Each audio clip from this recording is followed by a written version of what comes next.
Welcome to the next session. Balanced and unbalanced forces. ఇక్కడ అసలు balance అంటే ఏంటి, అన్బ్యాలెన్స్ అండి. పైన మనకి ఫిగర్లో ఈ స్ప్రింగ్ బ్యాలెన్స్ అని చూస్తే బ్యాలెన్స్ అనే పదం ఉంది ఇక్కడ. Spring balance. Okay, spring balance అంటే ఇక్కడ స్ప్రింగ్ అనేది ఏం చేస్తుంది? ఫోర్స్ని బ్యాలెన్స్ చేస్తుంది. ఏ ఫోర్స్ని బ్యాలెన్స్ చేస్తుంది? గ్రావిటేషనల్ ఫోర్స్ని బ్యాలెన్స్ చేస్తుంది. ఈ రకంగా బ్యాలెన్స్ అంటే ఆపోజిట్గా ఉండాలి ఫోర్సెస్, కానీ ఆ రెండు కూడా ఈక్వల్గా ఉండాలి. In real life situation seldom exist where only one force acts on an object. అంటే ఎప్పుడు కూడా ఒక ఆబ్జెక్ట్ మీద ఒకే ఫోర్స్ యాక్ట్ అవ్వటం అనేది చాలా అరుదు.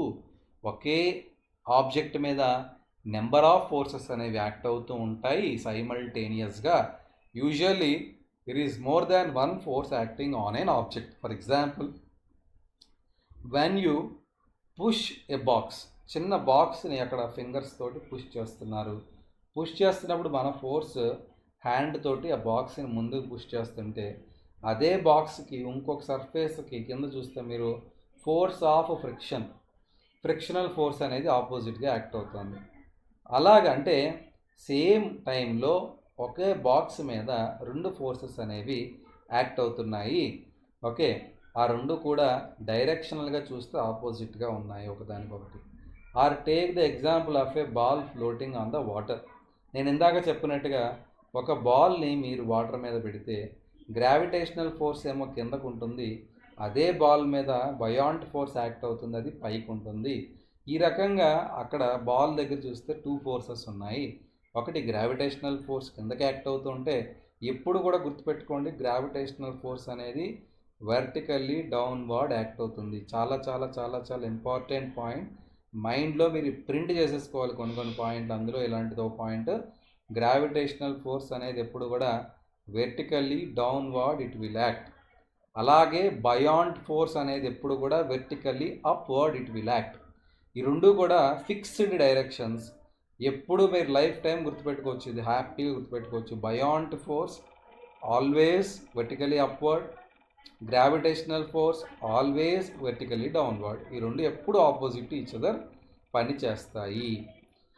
అయితే in such cases what is the effect of the forces when more than. అంటే ఇప్పుడు ఫర్ ఎగ్జాంపుల్ ఒక ఆబ్జెక్ట్ మీద మోర్ దాన్ వన్ ఫోర్స్ ఉన్నప్పుడు, ఇప్పుడు ఏ ఫోర్స్ యొక్క డామినేషన్ ఎక్కువైతే ఆ ఫోర్సే ఆ ఆబ్జెక్ట్ యొక్క మోషన్ని డిసైడ్ చేస్తుంది.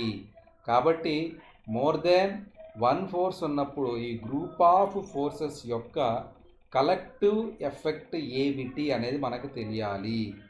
Okay, so in such cases what is the effect of the forces when more than one force is acting on an object at rest on in a motion.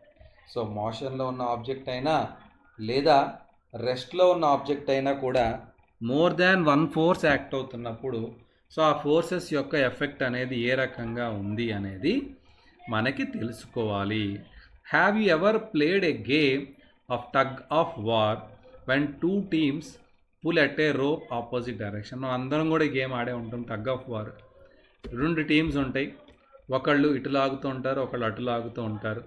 The rope does not move. అసలు యాక్చువల్గా ఈ rope అనేది కదలకుంటే equally strength ఉన్న two teams ఉంటాయి కనుక, వీళ్ళిద్దరు కూడా సమానంగా బలంగా ఉంటాయి కనుక యాక్చువల్గా రోప్ అసలు ఇంచు కూడా కదలదు, ఇది కదలకుండా ఉంటుంది. అంటే దాంట్లో అర్థం ఏంటంటే రోప్లో అసలు ఫోర్సే లేదనా? రోప్లో చాలా ఫోర్స్ ఉంది, కానీ ఆ రెండు ఫోర్సెస్ కూడా ఈక్వల్ అండ్ ఆపోజిట్గా ఉన్నాయి. సో ఇక్కడ ఎప్పుడైతే ఈ రెడ్ కలర్ ఇండికేటర్ సెంటర్లో ఉంది అంటే అర్థం ఏంటి? So this force and this force both are equal. So ఇక్కడ రెండు ఫోర్సెస్ కూడా ఈక్వల్గా ఉన్నప్పుడు మాత్రమే ఇది ఎఫ్ అయింది, ఇది కూడా ఎఫ్ అయింది. నెట్ ఫోర్స్ అంటే ఎఫ్ మైనస్ ఎఫ్ 0, కాబట్టి ఇది ఇక్కడే ఉంది 0, కాబట్టి ఇది కదలకుండా సేమ్ ప్లేస్లో ఉంది. అదే కనుక ఫర్ ఎగ్జాంపుల్ వీళ్ళ ఒక టైంలో ఒక టీం ఓడిపోవాలి కదా, అప్పుడు ఇంకొకళ్ళ ఫోర్స్ అనేది ఎక్కువ ఉండి ఉంటుంది. అంటే వీళ్ళ ఫోర్స్ ఎక్కువ ఉండి ఉంటుంది. ఫర్ ఎగ్జాంపుల్ వీళ్ళ ఫోర్స్ 2F అనుకోండి, వీళ్ళ ఫోర్స్ ఎఫ్గానే ఉండిపోయింది. అప్పుడు ఏమవుతుంది? సో నెట్ ఫోర్స్ అంటే 2F minus F. So F అనే ఈ ఫోర్స్ తోటి, నెట్ ఫోర్స్ తోటి వీళ్ళు ముందుకు కదలటం మొదలు పెడతారు. ఈ case is the example of unbalanced force. This is example of unbalanced force. This is example of balanced force. Okay, so ఈ రకంగా మనకి జీరో ఫోర్స్, ఎప్పుడైనా నెట్ ఫోర్స్ అనేది జీరో అయ్యింది అంటే అర్థం ఏంటి? దట్ ఈజ్ బ్యాలెన్స్డ్ ఫోర్సెస్ అని అర్థం. సో నెట్ ఫోర్స్ అంటే అన్ని ఫోర్సెస్ని వెక్టార్ సమ్ చేస్తే, అంటే వెక్టార్ సమ్ అంటే తర్వాత అర్థం చేసుకుందాం. అన్ని ఫోర్సెస్ని కలిపినప్పుడు, డైరెక్షనల్గా కలిపినప్పుడు value of the net force అనేది జీరో అయితే, ఇక్కడ గుర్తుపెట్టుకోండి ఫోర్స్ అనేది వెక్టార్ కాబట్టి, అంటే ఫోర్స్ అనేది వెక్టార్ కాబట్టి సేమ్ డైరెక్షన్లో ఉంటే ఫోర్సెస్ని యాడ్ చేయాలి, ఆపోజిట్ డైరెక్షన్లో ఉంటే వాటిని మైనస్ చేయాలి. ఇప్పుడు ఈ కార్ ఉంది, కింద కార్ ఫోర్సెస్ ఉన్నాయి, ఇద్దరు సేమ్ ఫోర్స్ అప్లై చేస్తున్నారు అనుకుందాం. So both are applying same forces. ఇక్కడికి తేడా ఏమొచ్చింది?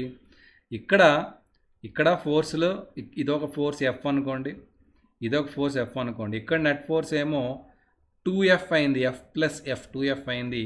అదే కనుక ఈ పైన ఉన్న కేసులో చూసుకుంటే ఇక్కడ ఎఫ్ఏ, కానీ ఈ రెండు మైనస్ చేసాం. ఎందుకు? ఈ రెండు ఆపోజిట్గా ఉన్నాయి.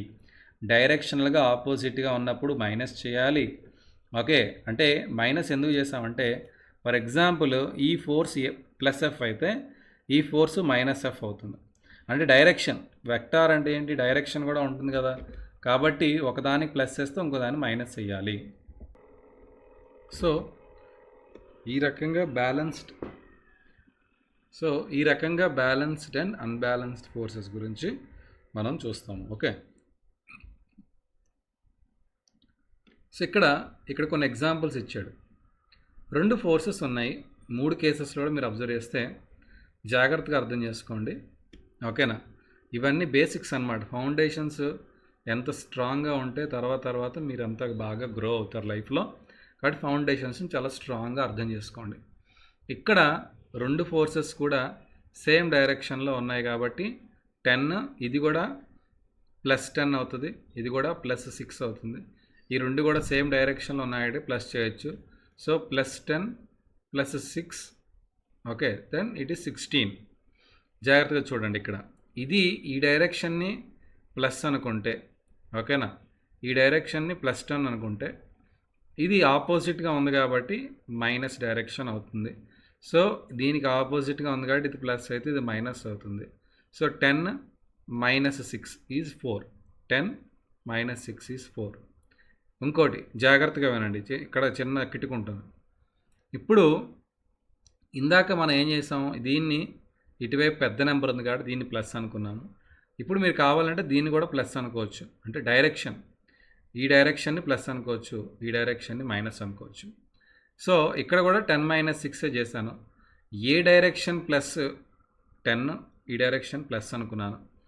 ఓకేనా, ఈ డైరెక్షన్ నేను ప్లస్ అనుకున్నాను, ఈ డైరెక్షన్ని మైనస్ అనుకున్నాను. నాకు ఫైనల్గా వచ్చిన value of the net force కూడా ప్లస్సే ఉంది. కాబట్టి నెట్ ఫోర్స్ డైరెక్షన్ ఎలా ఉంటుంది? ఈ ప్లస్ డైరెక్షన్కి ఎటువైపు పెట్టామో అదే డైరెక్షన్లో, అంటే ఈ డైరెక్షన్లో ఉంటుంది, +4. అలాగే ఇక్కడ ప్లస్ డైరెక్షన్ ఇది కాబట్టి ఇక్కడ వచ్చింది కూడా ప్లస్సే కాబట్టి సో ఈ డైరెక్షన్లో ఉంటుంది మనకి force, net force. Okay, net force అనేది ఈ డైరెక్షన్లో ఉంటుంది. సో ఇక్కడ రైట్ వర్డ్ ఉంటే ఇక్కడ లెఫ్ట్ వర్డ్ ఉంది. సో సింపుల్గా ఇది డామినెంట్ ఫోర్స్ ఇదే కదా, పెద్ద ఫోర్స్ ఇదే కదా. సో పెద్ద ఫోర్స్ ఎటైతే యాక్ట్ అవుతుందో అటే వస్తువు కదులుతుంది. ఇద్దరు ఒక బల్లను తోస్తున్నారు, అవతల పక్క నుంచి ఒకళ్ళు టేబుల్ని, యువతల పక్క నుంచి ఒకళ్ళు తోస్తున్నారు. కానీ ఎవరైతే ఎక్కువ బలంతో తోస్తారో వాళ్ళు ఎటువైపు తోస్తారో అటే కదా బల్ల కదులుతుంది. సో ఇద్దరు తోస్తున్నారు ఫ్రెండ్స్. ఓకే, వీడు ఎక్కువ ఫోర్స్తో తోసేటప్పుడు ఈ టేబుల్ అనేది వీడు తోసే వైపేగా వెళ్తుంది, ఇటేగా వెళ్తుంది. అలాగే నెట్ ఫోర్స్ డైరెక్షన్ కూడా ఆ రకంగానే ఉంటుంది. ఓకే, సో ఇప్పుడు మనం ఇంకాస్త డెప్త్లోకి వెళ్ళబోతున్నాం. There are situations in which force do not act parallelly. కొన్నిసార్లు ఏమవుతుందంటే ప్రతిసారి ఫోర్స్ రెండు కూడా ప్యారలల్గా లేకపోతే యాంటీ ప్యారలల్గానే ఉండాలని రూల్ లేదు. ప్యారలల్ అంటే ఈ రకంగా ఒకదాని పక్కన ఒకటి, దిస్ ఇస్ ప్యారలల్. ఓకే, ఇలా ప్యారలల్.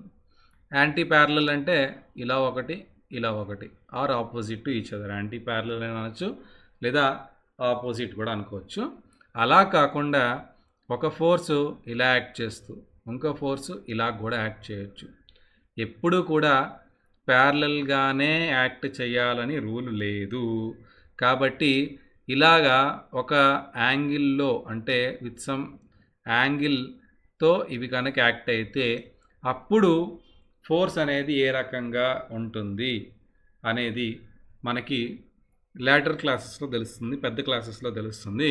ప్రస్తుతానికైతే మీకు ఈ క్లాస్లో అంత అవసరం లేదు. అలాగే ఏదైనా ఒక వస్తువుని రొటేట్ చేయాలంటే, ఫర్ ఎగ్జాంపుల్ మీలో చాలామంది క్రికెట్ ఆడతారు. ఈ ఎగ్జాంపుల్ కన్నా, ఇక్కడ టెక్స్ట్ బుక్లు ఇచ్చిన ఎగ్జాంపుల్ కన్నా మనకి క్రికెట్ బాగా ఎక్కుతుంది. కాబట్టి మీరు క్రికెట్ బాల్ని ఏ రకంగా స్పిన్ చేస్తారు?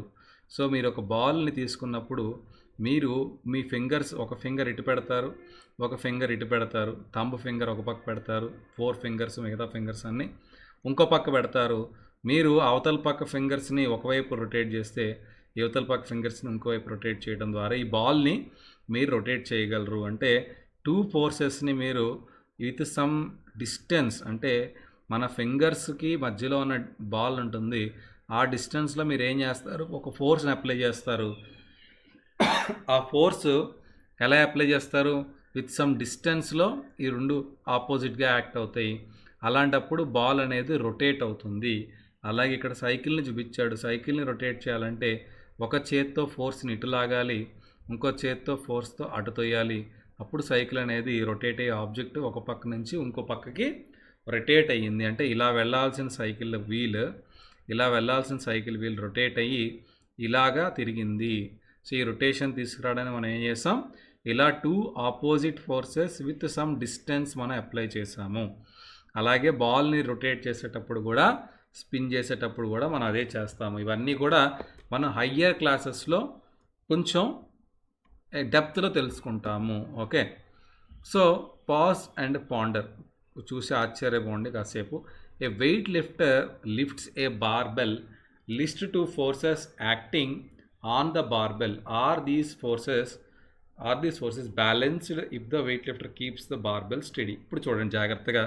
ఇప్పుడు ఈ అమ్మాయి వెయిట్ లిఫ్ట్ చేసింది కదా, జాగ్రత్తగా చూడండి. ఈ ఫోర్స్ అంటే దీన్ని ఆపింది, మొత్తం మీద దీన్ని బ్యాలెన్స్ చేసి, దీనికి ఒక సెల్ఫ్ వెయిట్ ఉంటుంది, ఆ వెయిట్ అనేది కిందకి యాక్ట్ చేస్తుంది, ఎర్త్ దీన్ని కిందకి లాగేస్తూ ఉంటుంది.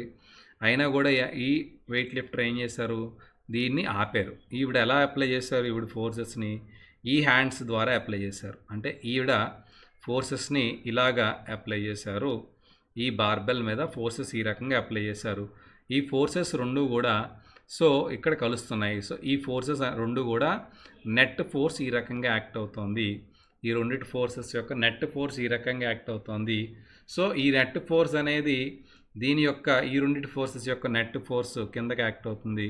ఈ రెండింటిని బ్యాలెన్స్ చేయగలుగుతున్నారు ఈవిడ హ్యాండ్స్ ద్వారా. So by which she is able to keep this balanced. So ఈ రకంగా ఇందులో ఫోర్సెస్ అనేవి ఇన్వాల్వ్ అయి ఉన్నాయి. ఒకటి ఇటువైపు ఒక వెయిట్ ఉంది, ఇటువైపు ఒక వెయిట్ ఉంది. ఈ రెండు వెయిట్స్ మీద ఎర్త్ గ్రావిటేషనల్ పుల్ అనేది ఉంటుంది. ఈ రెండింటి యొక్క నెట్ వాల్యూ ఎక్కడ వస్తుంది, సెంటర్ ఆఫ్ గ్రావిటీ దగ్గర. అలాగే ఈవిడ హ్యాండ్స్ తోటి దీన్ని ఆపుతోంది, ఇటు ఫోర్సెస్ రెండు అప్లై చేస్తుంది. ఈ రెండింటి యొక్క నెట్ ఫోర్స్ ఇటువైపు ఉంటుంది. సో ఇది ఈ వెర్టికల్లీ డౌన్వర్డ్ ఉన్న గ్రావిటేషనల్ వెయిట్ ఈ రెండు బ్యాలెన్స్ అవ్వటం ద్వారా so she is able to balance this weight. అలాగే ఇద్దరు ప్లేయర్స్ ఉన్నారు, వాళ్ళిద్దరు కూడా ఇట్లాగా ఆర్మ్ ట్విస్టింగ్, ఆర్మ్ రెజ్లింగ్ చేస్తున్నారు. ఫర్ ఎగ్జాంపుల్ ఇక్కడ ఏమవుతుంది, ఇక్కడ ఇతను ఏం చేస్తాడు, ఇటువైపు ఫోర్స్ అప్లై చేస్తాడు ఆయన ఆర్మ్ తోటి, ఈయన ఇటు నుంచి ఒక ఫోర్స్ అప్లై చేస్తాడు. సో ఇప్పుడు ఎవరైతే ఎక్కువ ఫోర్స్ అప్లై చేస్తారో ఆబ్వియస్గా వాళ్ళ డైరెక్షన్లో ఈ హ్యాండ్ అనేది కిందకి వెళ్ళిపోతుంది, సో రొటేట్ అవుతుంది. సో ఈ రకంగా అంటే 2 players participating in arm wrestling at an instant when the arms tilt to the front direction out of the page towards you are the forces exerted by the player balanced. ఈ రెండు చేతుల్లో ఏ ఒక్క చేయి అయినా కదులుతోంది అంటే ఒకవైపు రొటేట్ అవుతోంది అంటే అర్థం ఏంటి, it means that it is an unbalanced force. ఆ రెండు కదలకుండా మీరు మీ ఫ్రెండ్ ఆడుతున్నారు, ఇద్దరు సమానంగా స్ట్రెంగ్త్ పెడితే ఎటు కదలదు చెయ్యి. బట్ ఎవరైతే ఒకళ్ళు ఫోర్స్ అనేది డామినేట్ అయితే, ఒకళ్ళు ఫోర్స్ అనేది ఎక్కువ ఉంటే ఆబ్వియస్గా అవతల వాళ్ళు డౌన్ అయిపోతారు. సో మీ హ్యాండ్ ఎటువైపు అయితే ఎక్కువ ఫోర్స్ అప్లై చేస్తున్నామో ఆ డైరెక్షన్లో హ్యాండ్ ముందుకెళ్ళిపోతుంది. ఓకే, సో ఎవరైతే లార్జర్ ఫోర్స్ అప్లై చేస్తారో వాళ్ళు విన్ అవుతారు. The force of friction often overlooked but always present. మనకి కనిపించదు కానీ ఎప్పుడూ ఉంటుంది. మీరు నడుస్తున్నా, సైకిల్ తొక్కుతున్నా, మీరు కూర్చున్నా, నుంచున్నా, ఏం చేస్తున్నా కూడా ఈ ఫ్రిక్షనల్ ఫోర్స్ అనేది always it is there, but మనకి ఎప్పుడు కూడా మనకు కనిపించదు. ఓకే, మనకి ఎప్పుడు కూడా కనిపించదు. సో మన ఫ్రిక్షన్ గురించి ఇంత ముందు క్లాసెస్లోనే మనం చూసాము. Suppose an object is kept at rest on the floor. ఒక ఆబ్జెక్ట్ అనేది రెస్ట్ పొజిషన్లో ఫ్లోర్ మీద ఉందనుకోండి. మనం దాని మీద ఒక ఫోర్స్ అప్లై చేసినప్పుడు అయితే ఆ ఆబ్జెక్ట్ అనేది కదలటం మొదలవుతుంది. Will the force applied by you make the object move? Many times you might have experienced that and applying a force on the object did not move and you had apply A larger force. అంటే for example ఒక వస్తువుని push చేసేటప్పుడు మీరు మామూలుగా push చేస్తే అది కదలదు. దాన్ని పుష్ చేయాలంటే కొంచెం గట్టిగా, ఫర్ ఎగ్జాంపుల్ మీ ఇంట్లోనే ఒక సోఫా ఉంది, ప్రతి ఒక్కరి ఇంట్లో సోఫా ఉంటుంది.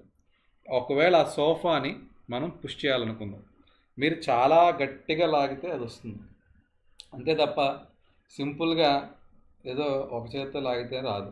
అలాగే మన ఇంట్లో మంచాలు ఉంటాయి, ఆ మంచాన్ని తొయ్యాలన్నా కూడా చాలా ఫోర్స్తో తోస్తే కానీ అది కదలదు. అంటే ఇక్కడ ఎందుకు అంత ఫోర్స్ అవసరం పడుతుంది, ఎందుకు ఈజీగా తోస్తే వెళ్ళట్లేదు? అదే మంచానికి కింద వీల్స్ ఉంటాయి. ఫర్ ఎగ్జాంపుల్ ఒక వాషింగ్ మెషిన్ ఉంటుంది, కింద రోలింగ్ వీల్స్ ఉంటాయి. ఆ రోలింగ్ వీల్స్ని సింపుల్గా మీరు లాగేస్తారు, అంతేనా కదా? అదే ఆ వీల్స్ లేని అదే object, same object with wheels, without wheels ఒకసారి ఊహించుకోండి. Same wait, same object, same surface, అదే ఫ్లోర్ మీద ఉంది, ఇందాక కూడా అదే సేమ్ ఫ్లోర్ మీద ఉంది. కానీ ఇక్కడ మధ్యలో ఫ్లోర్కి ఆబ్జెక్ట్కి మధ్యలో వచ్చింది ఒక వీల్ ఉన్నప్పుడు ఒక సిలిండర్ ఉంది. మన ఇంట్లో సిలిండర్స్ ఉంటాయి. ఆ సిలిండర్ని జనరల్గా లాక్కుని ఒక చిన్న డోర్ మ్యాట్ మీద లాక్కుని పట్టుకెళ్ళాలంటే చాలా కష్టం, చాలా మనం బలం పెట్టాలి. అదే సిలిండర్ని ఒక చిన్న వీల్స్ ఉన్న ఒక ట్రే మీద పెట్టి చిన్న పిల్లాడు కూడా లాక్కెళ్ళిపోతాడు. సో ఏంటి తేడా ఇక్కడ, ఏం జరుగుతుంది? మీరు అబ్జర్వ్ చేస్తే ఈ రెండిట్లో సినారియోలో మారుతుంది ఫ్రిక్షన్. సో ఇక్కడ సర్ఫేస్ కింద రోలింగ్ వీల్స్ లేనప్పుడు దాని సర్ఫేస్ అంతా కూడా, అంటే ఏదైతే సోఫా ఉందో ఆ సోఫా సర్ఫేస్ మొత్తం ఫ్లోర్కి అటాచ్ అయి ఉంటుంది. ఎప్పుడైతే వీల్ వస్తుందో ఆ వీల్ అనేది ఈజీగా రోల్ అయిపోతుంది. వీల్ మీద ఫ్రిక్షనల్ ఫోర్స్ అనేది తక్కువ ఉంటుంది. అందుకే మనం వాడే అన్ని సైకిల్ కానీ వెహికల్స్ కానీ అన్నిటి కింద వీల్స్ ఎందుకు ఉంటాయంటే ఫ్రిక్షనల్ ఫోర్స్ని తగ్గించుకోవడానికి. ఈ రకంగా అంటే మనకి ఫ్రిక్షన్ అనేది ప్రతి చోట ఉంటుంది, మనకి అది కనబడదు కానీ ఫ్రిక్షన్ అనేది everywhere it is present. Okay, so ఈ రకంగా ఫ్రిక్షనల్ ఫోర్స్ అనేది ఎప్పుడు కూడా మనం ఒక ఫోర్స్ అప్లై చేస్తే ఆ ఫోర్స్కి ఆపోజిట్ డైరెక్షన్లో ఈ ఫ్రిక్షనల్ ఫోర్స్ అనేది యాక్ట్ అవుతూ ఉంటుంది. జాగ్రత్తగా గుర్తుపెట్టుకోండి.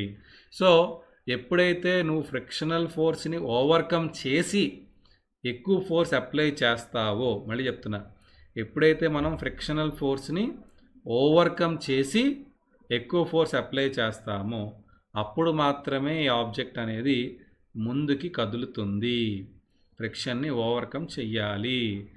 So for an object ready to go beyond, చూద్దాం. అంటే ఇది కొంచెం ఎక్కువ కాన్సెప్ట్, జాగ్రత్తగా అర్థం చేసుకోండి. ఒక ఆబ్జెక్ట్ మీద ఎన్ని రకాల ఫోర్సెస్ ఉంటాయి జాగ్రత్తగా చూడండి.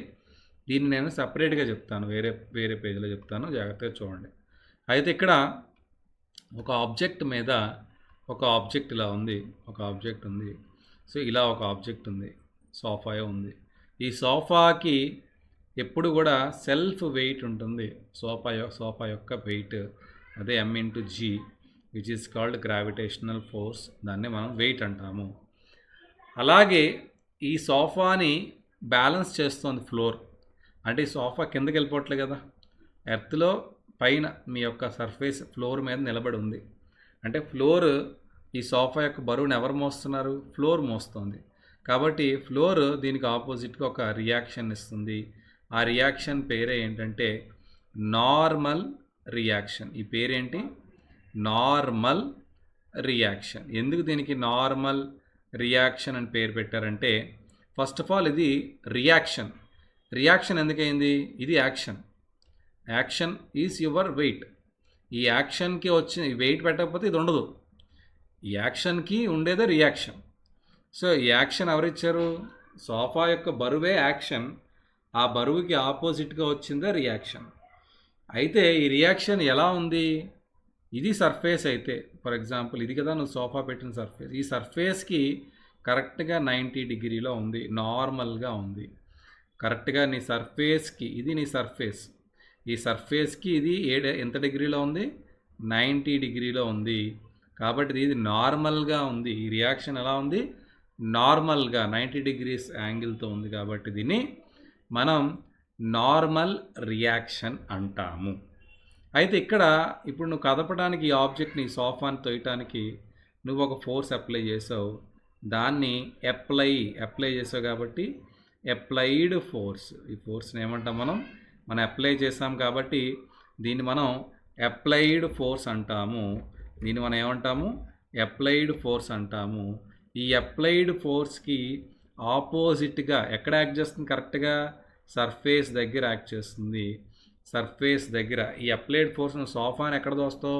సోఫా పైన దోస్తావు. కానీ ఈ ఫ్రిక్షనల్ ఫోర్స్ ఎక్కడ ఉంటుంది? కరెక్ట్గా ఇగో ఈ రెండు సోఫా ఫ్లోరు ఎక్కడైతే కలుస్తాయో ఈ సర్ఫేస్ దగ్గర, ఎక్కడైతే ఈ రెండు కలుస్తాయో ఈ సర్ఫేస్ దగ్గర ఈ ఫ్రిక్షనల్ ఫోర్స్ అనేది యాక్ట్ అవుతుంది. ఇది ఆపోజిట్గా యాక్ట్ అవుతుంది. అంటే ఒక ఇంట్లో నువ్వు ఒక సోఫాని కదిపేటప్పుడు, ఇంట్లో నువ్వు ఒక సోఫాని మూవ్ చేసేటప్పుడు ఆ సోఫా మీద ఇన్ని ఫోర్సెస్ ఉంటాయి. ఒకటి దాని సెల్ఫ్ వెయిట్ కిందకు ఉంటుంది. ఆ సెల్ఫ్ వెయిట్ని బ్యాలెన్స్ చేస్తుంది కింద ఉన్న నేల. ఆ నేల నుంచి పైకో ఫోర్స్ వస్తుంది. దాన్ని నార్మల్ ఫోర్స్ అంటాము. ఆ సోఫాని కదపటానికి నువ్వు ఒక ఫోర్స్ అప్లై చేసావు, దాన్ని అప్లైడ్ ఫోర్స్ అంటాము. ఆ ఫోర్సు నువ్వు ఆపోజిట్గా ఈ నేల మీద ఉన్న ఫ్రిక్షన్ ఒక ఫోర్స్ అప్లై చేస్తుంది. దాన్ని ఫోర్స్ ఆఫ్ ఫ్రిక్షన్ అంటాము. అది నీ ఫోర్స్ అప్లైడ్ ఫోర్స్కి ఆపోజిట్గా ఉంటుంది. సో ఇన్ని రకాల ఫోర్సెస్ అనేవి మన యొక్క ఆబ్జెక్ట్ మీద యాక్ట్ అవుతాయి సైమల్టేనియస్గా. ఈ సిట్యుయేషన్లో ఫిగర్ 6.10 ఒకసారి చూస్తే మనం కదిపే అంటే మనం కనుక once the box starts moving and you stop applying the force on it. For example sofa కదలటం మొదలెట్టిందని చెప్పి నువ్వు చేతులు తీసేస్తే, నువ్వు మళ్ళీ దాన్ని లాగటం ఆపేస్తే వెంటనే సోఫా ఏమవుతుంది? స్లో డౌన్ అయ్యి ఆగిపోతుంది. అది ఆగిపోతుంది కదా. అంటే సోఫాని నువ్వు కదపటమే కాదు, దాన్ని లాగుతూనే ఉండాలి. ఇన్ కేస్ నువ్వు లాగకపోతే అది మళ్ళీ వెంటనే ఆగిపోతుంది. అంటే ఇక్కడ ఏం జరుగుతుంది? నీ ఫోర్స్ ఎప్పుడైతే సీజ్ అయిపోతుందో, నీ ఫోర్స్ ఎప్పుడైతే అప్లై చేయడం ఆపేస్తావో ఇమీడియట్గా ఫ్రిక్షన్ ఆ ఆబ్జెక్ట్ని రెస్ట్లోకి తీసుకొచ్చేస్తుంది. ఇమీడియట్గా ఫ్రిక్షనల్ ఫోర్స్ ఏం చేస్తుంది? సో దాన్ని వెంటనే ఆపేస్తుంది. If you stop pedalling a bicycle, మనం సైకిల్ తొక్కుతాం. మనం సైకిల్ తొక్కినప్పుడు కాసేపు పెడలింగ్ ఆపేస్తే సైకిల్ ఏమవుతుంది? స్లో అయిపోతుంది. అంతే కదా. సో కొంత దూరం వెళ్ళిన తర్వాత అది ఆగిపోతుంది. If you stop pushing A ball, ఒక బాల్ని మనం పుష్ చేయడం మానేస్తే కొంత దూరం వెళ్ళి అదే అంటే ఎక్కడైనా కూడా మోషన్ని అపోజ్ చేస్తూ ఫ్రిక్షనల్ ఫోర్స్ అనేది పనిచేస్తుంది. ఆ ఫ్రిక్షనల్ ఫోర్స్ వల్ల ఆ ఆబ్జెక్ట్ అనేది ఏదో ఒక టైంలో ఆగిపోతుంది. Does it mean that you need to continuously apply a force to keep the object in a motion? So దీనికి అర్థం ఏంటి అంటే, ఒక ఆబ్జెక్ట్ని మోషన్లో ఉంచాలి అంటే కంటిన్యూస్గా మనం ఫోర్స్ అప్లై చేయాలా? Okay. Or a object moving we have to continuously apply a force to counter the force of friction. లేదా ఒక మూవింగ్ ఆబ్జెక్ట్ ఇంకా అలా కదులుతూనే ఉండటానికి మనం ఏమైనా ఫోర్స్ ఎప్పుడు అప్లై చేస్తూ ఉండాలా? Otherwise the force of friction acting against the direction of motion brings the object to rest. So అంటే ఒక మూవింగ్ ఆబ్జెక్ట్ని మోషన్లో పెట్టడానికి మనం ఫోర్స్ అప్లై చేస్తూ ఉండాలి, కరెక్టే. లేదా ఏమవుతుంది? ఫ్రిక్షనల్ ఫోర్స్ అనేది ఆ ఆబ్జెక్ట్ని రెస్ట్లోకి తీసుకొచ్చేస్తుంది. ఇది మనం ఆల్రెడీ చూసాం చాలా ఫినామినాస్లో. ఓకే. సో దీన్ని మనం ఇన్వెస్టిగేట్ చేద్దాము. Okay. So collect 4 coins of 10 rupees, 1 large strong rubber band, ఒక స్ట్రాంగ్ రబ్బర్ బ్యాండ్ తీసుకోమన్నాడు. ఓకే. అండ్ అడెసివ్ టేప్, ఒక అడెసివ్ టేప్ తీసుకోమన్నాడు. Locate horizontal surfaces of different materials. So మనం ఏం చేస్తాము, locate horizontal surfaces of different materials such as wooden tabletop, cemented floor, laminated tabletop and a polished marble. ఇక్కడ చాలా important thing మీరు నేర్చుకోబోతున్నారు. అంటే మీరు ఏం చేశారు, ఒక రబ్బర్ బ్యాండ్ని ఇట్లా సాగదీయండి. జాగ్రత్తగా అర్థం చేసుకోండి. మీ 2 వేళ్ల మధ్యలో రబ్బర్ బ్యాండ్ని సాగదీయండి. ఇంకొక ఫింగర్ తోటి ఈ 4 కాయిన్స్ని వెనక్కి ఇలా పుల్ చేసి వదలండి. ఏ బి నుంచి ఇలా పట్టుకుంటారు రబ్బర్ బ్యాండ్, కాయిన్స్నేమో సి దాకా పుల్ చేసి వదులుతారు. కానీ మీరు వదిలేటప్పుడు కింద ఉండే సర్ఫేస్ ఉంది కదా, ఈ సర్ఫేస్ ఒకసారి ఏమో వుడెన్, ఒకసారి ఏం పెట్టమన్నాడు, డిఫరెంట్ సర్ఫేసెస్ పెట్టమన్నాడు. ఏంటి ఆ సర్ఫేసెస్ చూద్దాం. సో ఫస్ట్ ఏమో వుడెన్ టేబుల్ మీద సిమెంటెడ్ ఫ్లోర్ ఒకసారి, laminated table, polished marble or a tiled floor. So ఇక్కడ అంటే మీకు అన్ని సర్ఫేసెస్ మీద